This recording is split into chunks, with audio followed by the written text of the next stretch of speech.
अस्सलाम वालेकुम everyone, welcome in हुरियस kitchen.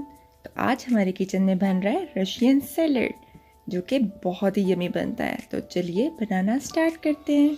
Russian salad बनाने के लिए हम लोग लेंगे cream, mayonnaise, fruit cocktail, salt, black pepper, white sugar को हमने पीस के उसका पाउडर बना लिया है, और जाएगा मैंगो, किशमिश, और इसके अलावा इसमें जाएगी मैक्रोनीज। 1 कप मैक्रोनी को हमने 2 glass water and half tea spoon salt डाल के अच्छे से बॉईल कर लिया है, और फिर वाटर को सेपरेट कर दिया है। इसके अलावा इसमें जाएगी बंद गोभी, क्यूकम्बर एंड टोमेटो से हम इसे डेकोरेट करेंगे। तो चलिए बनाना स्टार्ट करते हैं। तो सबसे पहले हम यहाँ रशियन सैलड की ड्रेसिंग रेडी करेंगे, जिसके लिए हमने ली है यहाँ पे 1 कप क्रीम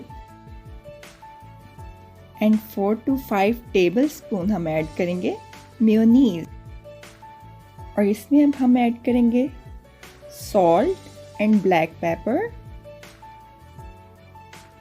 और अब इसमें जाएगी शुगर पाउडर, और इसको हम बहुत अच्छे से मिक्स कर लेंगे। और दूसरी तरफ हम लेंगे फ्रूट कॉकटेल। इस कॉकटेल में से हमने कुछ थोड़े से फ्रूट्स को सेपरेट कर लिया है, इनको हम डेकोरेशन के लिए यूज़ करेंगे।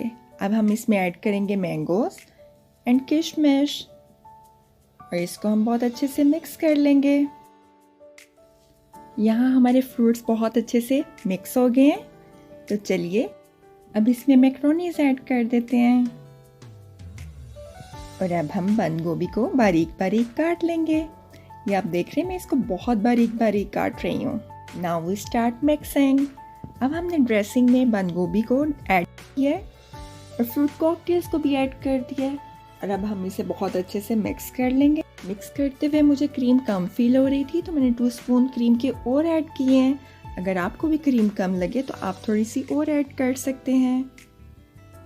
तो चलिए अब इसे डिश आउट करते हैं, और ये हमारा बहुत ही यमी एंड डिलीशियस सा रशियन सैलड रेडी है। तो चलिए इसे डेकोरेट करते हैं। अब हम वो फ्रूट्स रखेंगे जो हमने सेपरेट किए थे। तो ये है हमारी फाइनल लुक। आप इस रेसिपी को अपने घर पे ज़रूर ट्राई करें और मुझे अपना फीडबैक दें। और अगर रेसिपी पसंद आई हो तो मेरे चैनल को लाइक एंड सब्सक्राइब करें। फिर मिलेंगे मेरे किचन में किसी नई और यमी सी रेसिपी के साथ। खुश रहें, मुझे अपनी दुआओं में याद रखें। अल्लाह हाफ़िज़।